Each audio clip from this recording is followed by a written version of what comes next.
All right, guys, it's Friday, May 8th. It's another edition of the Pony Pundits. And yes, I'm joined by my partner in crime. And what a crime with that shirt today. I am sure we have to be breaking some FCC regulations with broadcasting over the airways with you wearing that shirt. Mr. Sig Las Vegas, also known as AKA Mr. Pick 4. How you doing today? I'm doing good, Marco. I've been on a roll this week since last week's Oaklawn Pick 4 hit on the show. Hit a couple pick 4s, a pick 5 this week, so having a good week so far. Yeah, I know. He reminds me every single hour about him hitting the pick 4 on the show again last week. And, it's the shirt. Yeah, okay, blah, blah, blah. It's the shirt. Well, you know what? If it's the god darn shirt, damn it, here we go. Getting out. Here we go. This is it. Let's go. Come on, bring your A game. Throw that classical shirt out. Let's do it. I'm ready to rumble. Bravo. I'll do that one. All right, let's get into the action for this week. Well, last week, Sig, we had the Arkansas Derby 1 and 2. And I put out a big, not a big poll, but I asked the question, who's better? Baffert had 2 horses. He swept the Arkansas Derby, Charlatan and Nadal. I put it out there, and you being the guy that you always are, you can't answer the question. You got to answer my question with another question. And I said, who's better? You didn't answer. What did you answer on Twitter to that question? Maybe Authentic's Baffert's best 3-year-old right now. We don't know yet. Haven't seen him in a few months. We haven't. From the question asked, which horse was better, Nadal or Charlatan? I'm going to ask you. You have to pick one of those 2 right now. From what you saw on Saturday, which horse impressed you? I was super impressed by Nadal's performance on Saturday. Again, a lot more respect for him. He showed me things that other Baffert Derby winners and other Baffert Triple Crown winners have done, which is that extra gear. And the most recent horse that it comes to mind when I think about it is American Pharoah. He starts speeding up. He finds this other gear that makes it look like the rest of the field is slowing down, but he's actually just finding more. Yeah, and horses that do that on the front end and just keep grinding out quicker fractions each quarter, as the mile goes on, he's sucking the life out of the field. It doesn't appear that, he's going that much faster, but what he's doing, as you said, just accelerating a little bit in those horses that are trying to stay with him. He's taking whatever they got left out of the gas tank, and the fact that he's speeding away instead of coming back to the pack discourages the closers. I will agree with you because, as we talked about it last week, there was no question the division that he was in was the tougher division, and he raced just as impressively as Charlatan did, winning easily. But what I'm going to throw out there is, and it's kind of giving 2 answers to the same question. Right now, Nadal, I put ahead of Charlatan. The Kentucky Derby is not until that first Saturday in September. Obviously, if the Derby went as scheduled and went right now or went in the next month, I would give the nod to Nadal. But I think Charlatan is, and I said it all along, because of it being moved back to September, if there was a horse that this was going to favor more than any other horse in the field, that's on the Derby trail, in my opinion, was Charlatan. We haven't even begun to see where the ceiling is for him. And I think in the coming months, we're going to see him race a couple more times, gearing him up and prepping him for the Kentucky Derby. I think he might close that gap on Nadal. I know it's going to be interesting. What a position to be in. Trainer having multiple horses and, having, a couple of the favorites in the Kentucky Derby. That's a fun place to be in. But I always wondered as a trainer how you separate your enthusiasm amongst your owners, okay? Because obviously, and I can speak from, experience of me, being an owner, you always think your horse is the best. You like your horse and you want to hear good things about your horse. And, when Baffert has another horse in the race, different ownership, but it's the same trainer, it's a bittersweet moment. You want to win, but if you don't win, you want Baffert to win. But yet, I can't imagine a Kentucky Derby feeling like that. But if you're the owner that's not the winner and the other owner of the same trainer, that's got to be bittersweet watching the winner circle when that happens. That's for sure. It's a good spot to be in. If you're Bob Baffert, you're a lucky guy right now. Yes, he is. Sig, let's talk about, because that was such an important race, it totally shuffled the top 20. And once again, for people that don't know why that leaderboard is so important, if there's more than 20 horses entered in that first Saturday in September for the Derby, what decides it is the number of points you've earned in the prep races leading up to the Kentucky Derby. Only the top 20 point getters will get in if there's more than 20. Sig, where's the shakeup on this week's roster? Well, following the Arkansas Derby, I'm going to give you guys the top 20 here. Remember that there are going to be races probably run this summer that will contain Derby points, so this will change. But right now, Nadal's on top, followed by Tiz the Law, who is the Florida Derby winner, Wells Bayou, Charlatan, King Guillermo, Ete Indian, Modernist, Authentic, Mr. Monomoy, and Basin. Those are your top 10. Number 11, Mischievous Alex, NY Traffic, Chivalry, Gouverneur Morris, Enforceable, Storm the Court, Sol Volante, Major Fed, 1,000 Words, and Finnick the Fierce is number 20 right now. Don't forget, though, guys, 18 horses are going to make it in off of that list, followed by some alternates. There is the European Road to the Derby, and there's currently 2 horses that are tied for the lead there, but they didn't get to run their last race, which is for the most points due to the quarantine. Crossfire Hurricane and Charez are tied right now, and there's a Japanese Road to the Derby, which Hirschcraft won. So whether those horses will make the trip over in September, we'll have to wait and see. Now, the big question is, who's missing from that list I just gave you?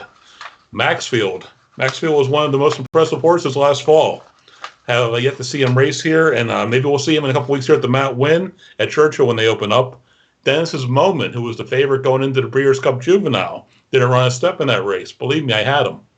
Ano Dior, who we did see on Saturday, but he had a 10-week layoff, and he didn't look that impressive on Saturday, but I want to see him run again here. I think the layoff may have hurt him. Honor AP, 8 rings, but do we really need another Baffert horse in the mix? It's going to be a really interesting summer, guys, and I'm looking forward to seeing who earns their Derby points then. One horse I'll throw to you that's on the outside looking in and kind of disappointed in his last race, and I know because I was on him. Do you think Independence Hall comes back and tries to take another crack, or do you think they go for a lesser route? I think they're going to take one more shot here. I think when you see the New York tracks open, I think we're going to see a point race or 2 here over the summer, whether it's Belmont or Saratoga, depending on where and if they run. I think we're going to see a Santa Anita Derby run. I think we'll see the Bluegrass run probably in July when Keeneland's going to have their supplemental meet, it sounds like. And I'm sure Churchill may add another 3-year-old race here sometime into their schedule. We're going to segue into Handicapper's Corner. And every week we try to give tips that help you pick winners. This week we're going to kind of flip it around a little bit. And we're going to talk about mistakes that horse players make, because saving you from losses is just as important of putting you on a winner. We talk about that in sports betting all the time, that, when you win a bet in sports betting, obviously, you're winning a unit. But when you lose a bet, you're losing, generally, if you're just doing a point spread, 110. So it saves you money if you don't have a minus 110. If you can find mistakes and take them, in poker, we use the phrase, find your leaks and correct them. Let's talk about some mistakes people make in horse racing, and maybe we can plug some of those holes that people have. All right, Marco, number 1, not game planning or planning ahead.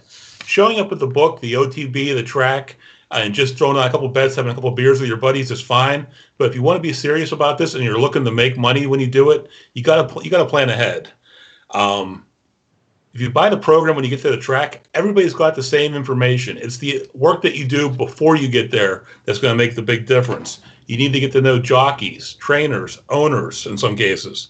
They all have different tendencies. Some jockeys are the go-to riders for some trainers. Some trainers do a better job of spotting their horses. There's something called the condition book, which tells you what the conditions are for each race on the card. Usually it's on at least a month out. The condition book for Churchill just came out this week for the first portion of their series. Hey, Sig, I will stop you for a second. When you first started your segue about showing up at the race, at the sports book or whatever, and wanting to kill time, you forgot to mention one of the things, and really I need you to emphasize on that. Like, just don't set and bet a horse just because of the name. That was one of the things you were going to mention. You shouldn't do that. So, and I had a great joke set up. So it meant that if you showed up and there was a horse named pretzel size of a head, you mean to tell me you're not betting that horse? I would not. I'm sure you and some of my friends out there would be happy to bet that horse and shove a ticket in my face. Okay, so, don't send me your notes for the show and skip over something when I have great material ready to tell jokes, and then you just lose it. That you're going to piss me off now. You got one warning. That's your first warning. Don't let it happen again. I'm going to piss you off. Look at the shirt you're wearing. He is pissed off right now. All right, go ahead. I didn't mean to interrupt you, but I had to get that out there. All right. Question you have to ask: Is there a track bias? How did the track play yesterday? How did the track play the early races today? Was the inside fast or slow? Were the leaders being run down, or were they taking them wire to wire? All kind of questions you want to pay attention to during the racing that day. Let me explain, jump in for a second, because some of our viewers are novices and are going, what the hell is he talking about with track bias? Different days, the track plays different ways. You'll hear the commentators say, oh, the track surface is playing honest today. Okay, well, that's what you want to hear. If it's playing honest, it means that the horses on the front are having just as equal shot of winning the races as the horses from behind. And so you say, well, why? How can a track play differently? It's made of dirt. It's the same every day.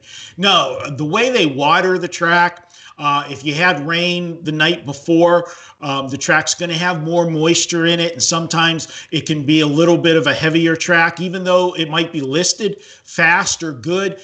There's different kinds of it, especially when you get to off tracks. There's different kinds of off tracks. There's, sloppy, muddy. If the rain came down fast and, they didn't have a chance to seal the track. When they seal the track actually plays a little bit harder because they literally take the harrow on the track. They get out there, they know the rain's coming, and they try to seal the track so that the moisture runs off.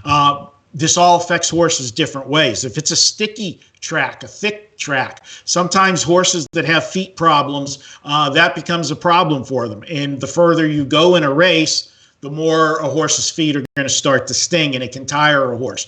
Some horses don't like the mud. We know that. You hear us talk about mudders.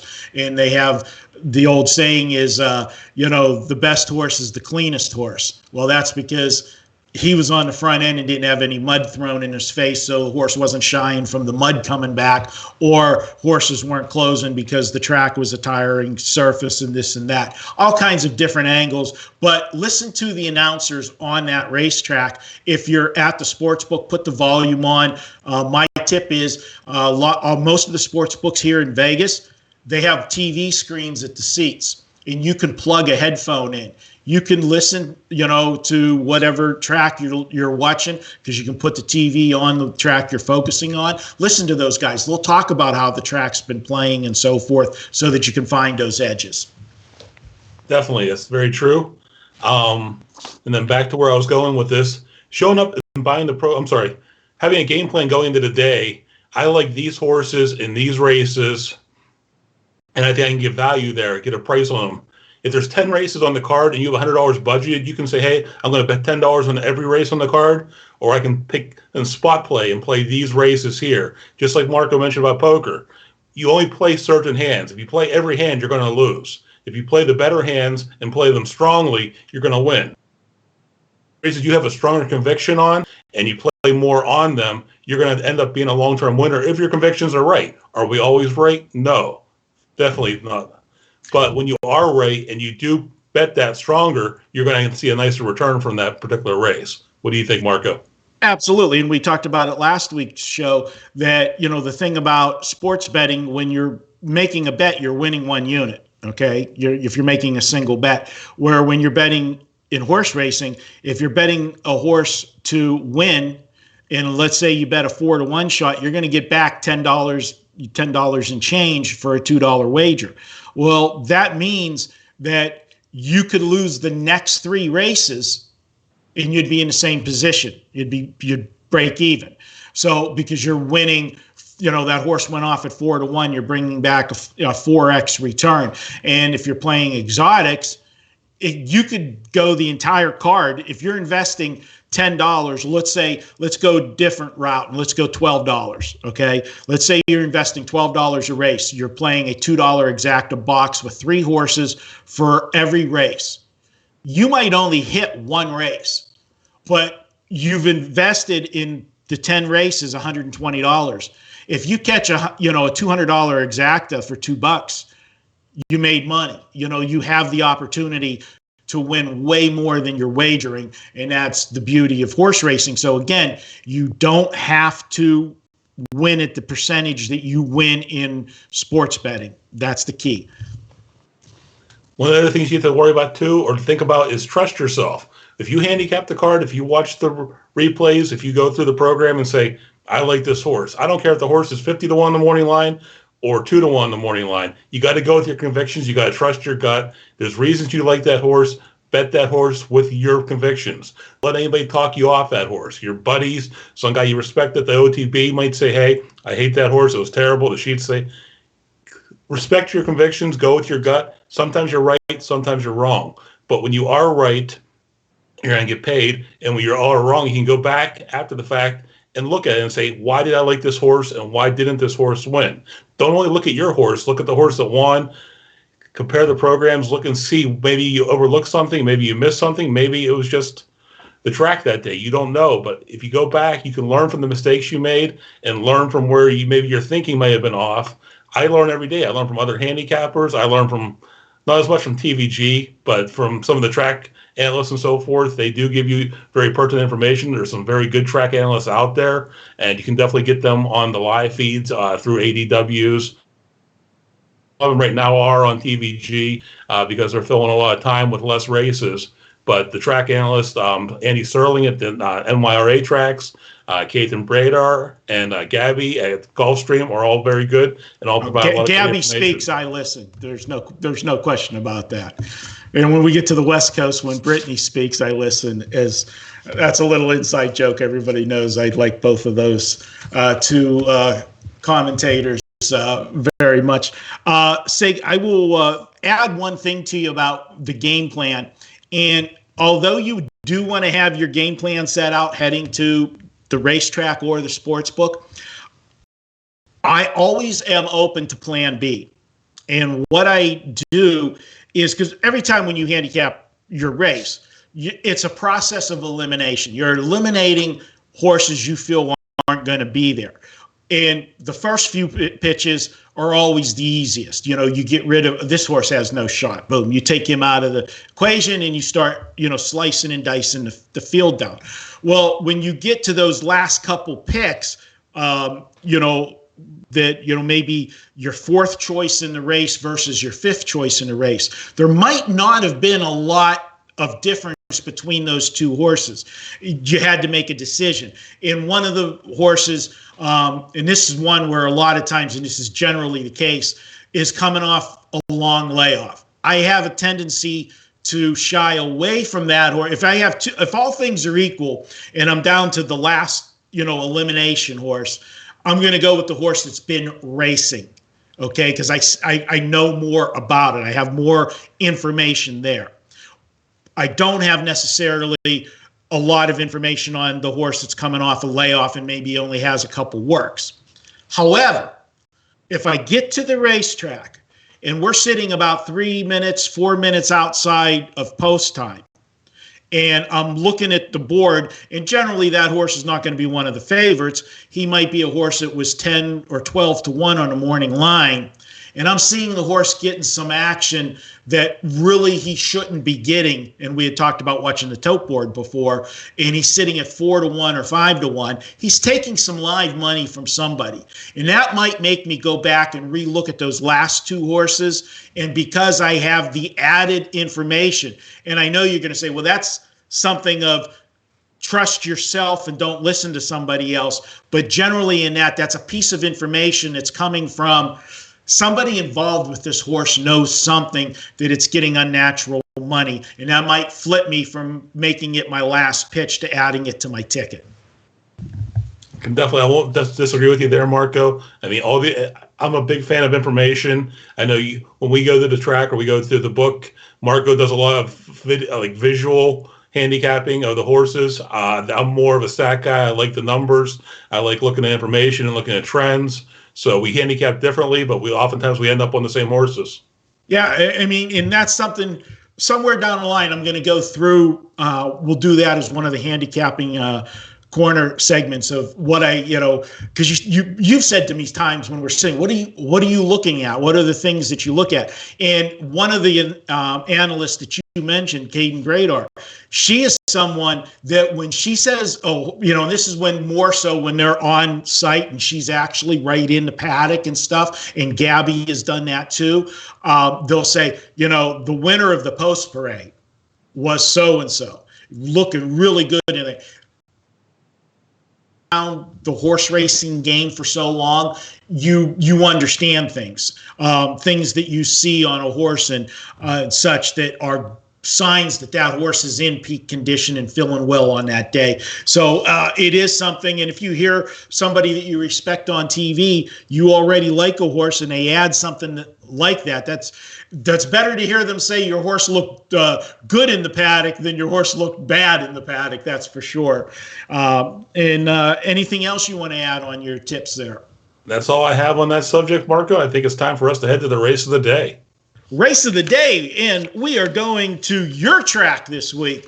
Going to be stomping on your home grounds. You cover Gulfstream on a regular basis, and on a Saturday, 9th race at Gulfstream, we've got a $75,000 stake race. It's the Sunshine Forever Stakes, and I don't know about you, but I've watched a lot of racing from Gulfstream, and although the weather can be super down there, it's not sunshine forever down there. They had a lot of rain in Florida over this meet, both at Tampa and at Gulfstream. So funny name for the stake race down there. But this is, a big race on the turf.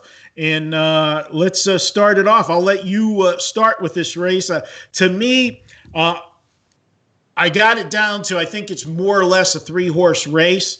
And we'll talk about my top choice. But where did you land for your top choice in this one? My top choice in here, Marco, is the 6-horse Halliday. It's a 4-year-old colt out of Warfront. It's trained by Todd Pletcher. He looked good in his last out. He wired a field of lesser horses, but he's keeping jockey Luis Saez, and I think they're going to try the same thing. They're going to try to wire the field here on Saturday. This sets up as a fantastic race. There's a lot of horses coming in that have been racing in really quality competition. And it's also the return of War of Will, last year's Preakness winner. And if people don't remember, War of Will did start his career out on the turf, actually running in the Breeders' Cup Juvenile turf in his 2-year-old season before switching to the dirt and actually becoming a very good dirt horse. Yeah, we're going to talk about War of Will at the end because that's the big question mark horse to me in this race, and I left him off. But I texted you last night and I said, man, my first time through the race of the day, I said, this race is dirty. And Holiday is where I landed as well. My second choice in the race is number 11, and this is a horse that's raced pretty well. You look at him, and pulling him up here, and this is Admission Office, and I'm going to start right at the top. He's got Joel Rosario on him, and right now the way Joel's riding, you could basically put him on a mule and he's going to get some action. He's hitting for the last 30 days. He's won 33% of his mounts. Now, think about that. He's winning 1 out of every 3 times he gets up on a horse. That's insane. Over the last 10 days, he's won at a 50% clip. And he's racing, with some of the best horses and best riders in the country. So it's not like he's the big fish in a small pond. A lot of times at some of the smaller tracks, there might be 1 or 2 jockeys that, are head and shoulders over the rest of the jockey colony. And they dominate everything. That's not the case here. So it's been amazing the way he's been riding. And if you look at his past races, you go down the line, next to War of Will, he's got the most alphabet and numbers behind him in races. And I'm talking about grade 1, 2s, and 3 races, graded stakes that he's raced in. He's danced in all the dances. So I think he's going to be a big factor with the connection there with Rosario and this horse. And I rounded out my third pick with number 9 in this race, Sig. And number 9 is Social Paranoia. Good name for a horse given the current times right now. And I put him in as my third horse in the race. The horse that I had fourth, and I didn't go 4 deep on my because this is also the first leg of the late pick 4. But a horse I had some problems with, and I had trouble pitching them, but I had to pitch somebody, and that was the 4 horse for me. But 6, 11, 9, 4 is my top 4. But when we get to the pick 4, I only went 3 deep. Well, as we had told you guys before, we do handicap these races separately. But I did end up on Mission Office as my second choice. It's more like a 1A. The 5-year-old keeps running fast races for trainer Brian Lynch. He was beaten by Zulu Alpha, a really quality horse, his last out in February here at Gulfstream. He should come in here as a major win contender. Like I said, 1A. I had to make a decision. I went with Halliday, but I could very well see a Mission Office winning this race. My third choice I ended up on Social Paranoia. Marco covered pretty much everything about that horse as well. And the horse that he threw out is my 4th choice. If I had to choose a 4th horse, I went with Aquaphobia, the 7-year-old Giants Causeway. Just keeps showing up after year for trainer Mike Maker. He might be a step slower than the first 3 that we mentioned here, but he definitely has a chance to hit your exotics. I'm going to play a win place bet on the 6 Halliday, and I'm boxing in for the exact of 6, 9, and 11. Let's go to War Will just for a second before we move off of the race of the day. When you did this race, what were the deciding factors for you to not put him on the ticket? Because obviously, if he's throw out the last race of the season for him last year, if you go back to any of those other races, he's a major contender here. But do you think just the fact that the long layoff, first start back, making the switch back to grass, and the outside post. Now, I will say this much. The outside post in turf racing probably means the least, especially in a long race, because he's going to have plenty of opportunity to figure out where he wants to get away at. And we know in turf racing, the race ain't over to that final stretch drive. We see horses come from the clouds all the time in turf racing. You just don't want to be caught too wide coming off that last turn in the turf. You want to have your momentum rolling forward as you're swinging off that turn. Why did you leave him off? First off, the layoff concerned me. He's been off for 7 months since that Breeders' Cup Classic. 2, yes, he did start his career on the turf, those first 2 races. He didn't look particularly impressive. He didn't win either of those. He didn't hit the board in either of those. So I'm not saying that they haven't been working with him on the turf here over this layoff, but just coming out of that layoff and into this race with a quality field like this, I wasn't going to put my money on him. He's 12 or 10-1 out of post 12. Do you think because of his back class and everybody remembering, the Derby and such, do you think he's going to take some play? Let's put it this way: over under 10-1, over or under from Definitely the morning line. under. I mean, this horse had a chance. This horse was making a run in last year's Kentucky Derby before the interference occurred. This horse won the Preakness. This horse won a lot of quality races against some quality fields last summer. Then on name alone, he's going to get bet here on Saturday. I agree with you. And when you're looking for value, I'm not saying he can't hit the ticket, but I would be shocked if he wins the race. And because we are attacking the pick 4 here on Saturday, he's not going to be one of my horses. Let's go to the second leg, and that's race 10 at Gulfstream. This is an optional claiming race, $25,000. It's a 1-mile turf race once again for horses ages 4 and up. Sig, this one here, I landed on the chalk as my top choice. And, he deserves it for several reasons.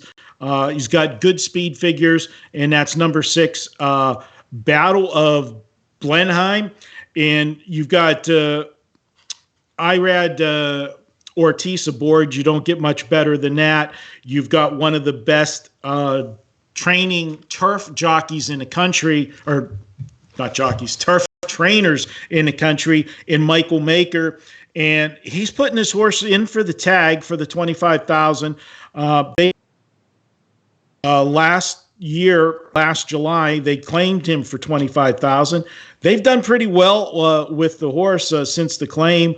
They ended up with first start after the claim. They finished 6th with him up in class. And then after that, in claiming ranks, racing in higher claimers, 35 and 50,000 claimers, they got back-to-back wins and then come back first start of the year, finish second, or I should say second start of the season, but it was a big gap in between the first and second start because the first start was in January.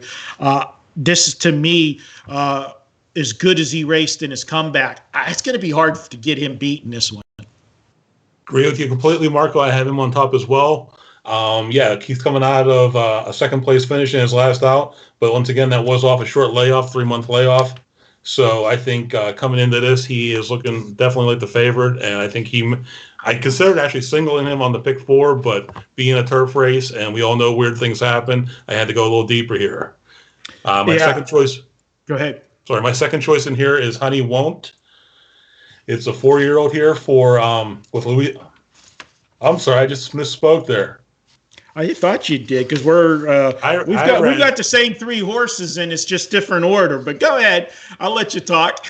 The Science Friend, the 6-horse Battle of Blenheim last race because Irad was still on the bench during his self-imposed quarantine. So Irad hops back on, who is probably the best jock overall at Gulfstream Racing right now. Saez moves to the 9-horse, Honey Won't. It's a 4-year-old colt, and let's see. He's been racing in fast races, good times here. Last out, he did finish 6th off another 3-month layoff here. But before that, he did win with Jose Ortiz in the irons, and I think the addition of Saez will definitely help here on Saturday.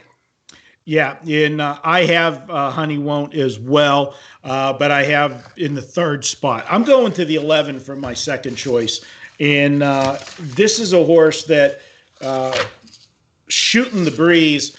You've got, again, I don't want to keep jumping on the bandwagon, but it is Joel Rosario. He's the man right now. And although Graham Motion hasn't had a lot of horses recently, he's only had 6 starters in the last 30 days and hasn't won a race out of those 6. This is still a horse that I like the way. Graham Motion's a good horseman. He's been in the game a long time. And that last race to me was just a tightener race. To me, he was there. He threatened mid race, flattened out in the stretch. That's the sign of a horse that they were just trying to get ready and freshen up. And then you look at it, he's going from 7 furlongs to they're stretching him out today. Or no, I'm sorry. He did race in a mile race last time. Scratch that. But second start off of that layoff, and it was a long layoff. He hadn't raced since October prior to that start. in late March. So this is, about the time he would come up for that next start, maybe a week, 10 days, a little bit longer than the normal pattern. But again, we're talking about there's not a lot of tracks out there. So a lot of these guys, have had to figure out, where they're putting their horses and getting them into races, is there's not as many options. And, Oaklawn had their meet and had races, but Oaklawn doesn't have turf racing. So these guys that like to race, horses exclusively on the turf, the only places to do it have been at, Tampa in Gulfstream. And we've had, as we talked about, all of the bad weather during the meet. There's been a lot of turf races that have gotten, pulled off the turf and on the dirt. So horses aren't getting all the opportunities, but I think Shooting the Breeze is set up to make a big leap forward on Saturday. Well, Shooting the Breeze is my third choice in here as well. So once again, we agree. You forgot to add that your man crush, Joel Rosario, is on him. Oh, yeah. No, I opened with that. I did open sorry. with that. Yeah. You don't listen to me when I talk. What? All right. Race 11. This one, I came very close to making a single in. We both have the same horse on top. I'm going 3 deep in this race as well. We're both on number 4. Sig, I'll ask you real quick why you like the 4, and then I'll go a little in depth on the 4, and then I'll let you have the rest of the race to talk about, because to me, it's the 4's race to lose. I agree with you completely on that, Marco. The reason I can't trust him, though, this is only the horse's 3rd career start. He's looked impressive in his first 2 runs, winning in his maiden, finishing 4th then in an allowance optional claimer here back in April with Saez aboard. Trained by Todd Pletcher, who usually has these horses ready to run when they come, first come in for their maiden, and then they also when they come in off of layoffs. He's making a step up in class today, which is one thing that kept me from going all in on him. And like I said, this is only his 3rd career start. There's more experienced horses in here, and he's gonna have his work cut out for him. Yeah, you're gonna look, and I think what the public's going to see, and if you look at the speed ratings, he actually had a faster speed rating in his debut than he did in his 2nd race. And people are going to look, and that's, okay, he won his maiden, but then whenever he faced winners, he backed up. He ran the same type of race. He was, setting the pace, but then he faded to 4th in the stretch. Well, here's 2 things. One, he went from 6 furlongs to 7 furlongs. So they stretched him out a little bit.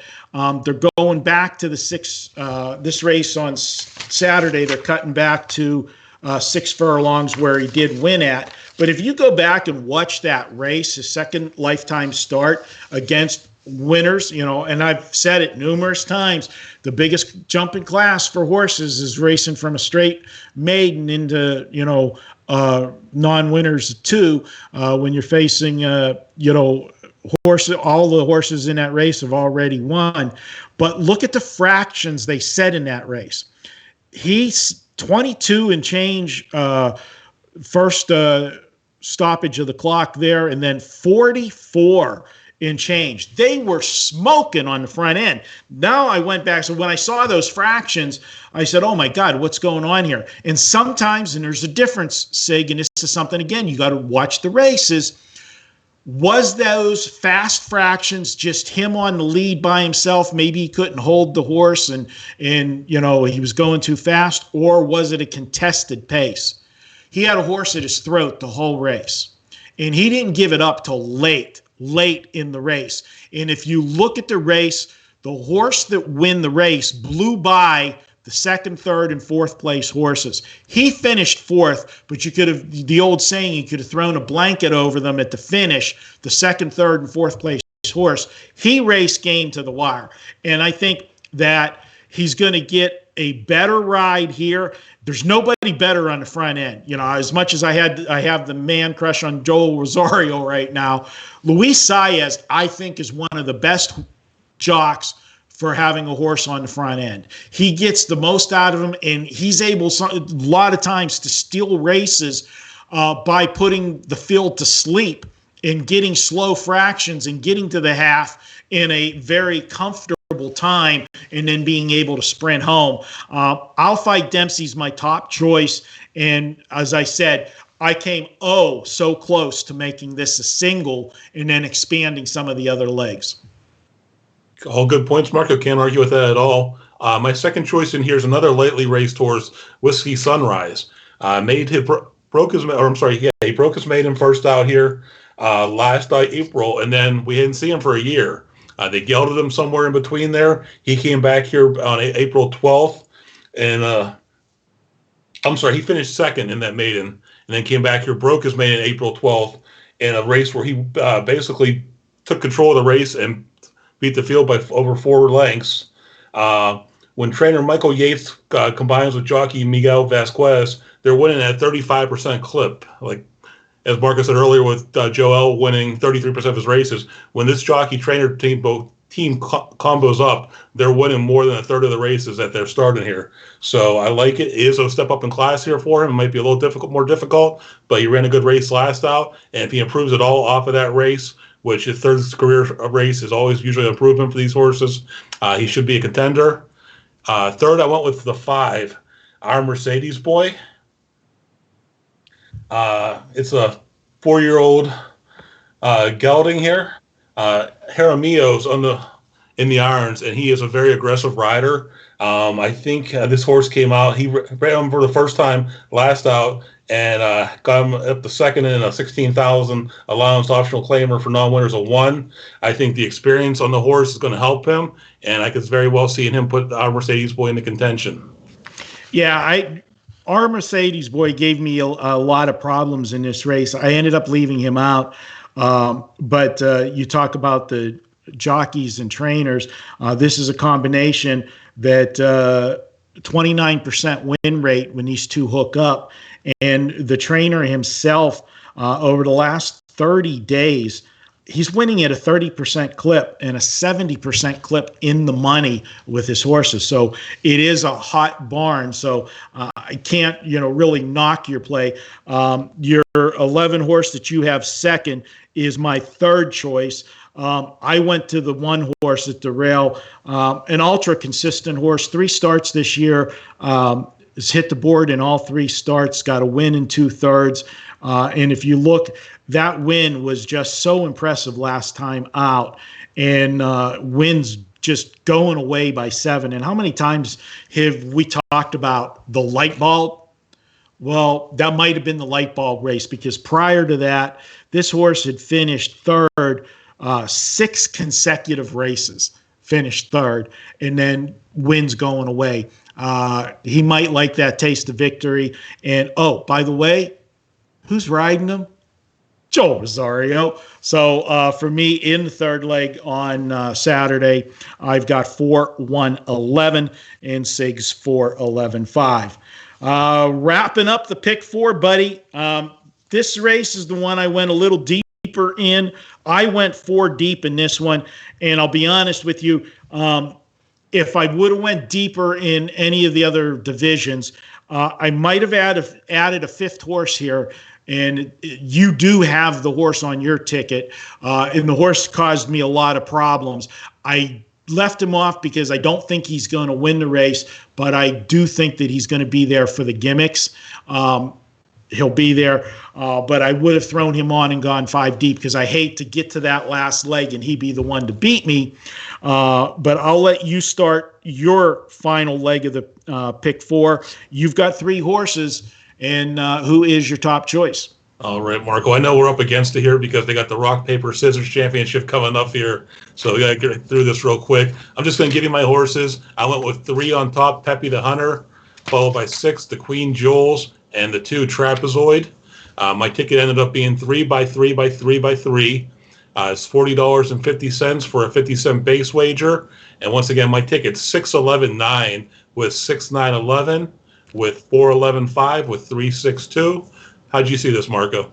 Well, the 3 horse, I have him on my ticket. He's my 4th choice. I thought he was a very vulnerable favorite in this race. I was shocked that the morning line was as low as it was on him in this race. 9-5, I thought was just too low.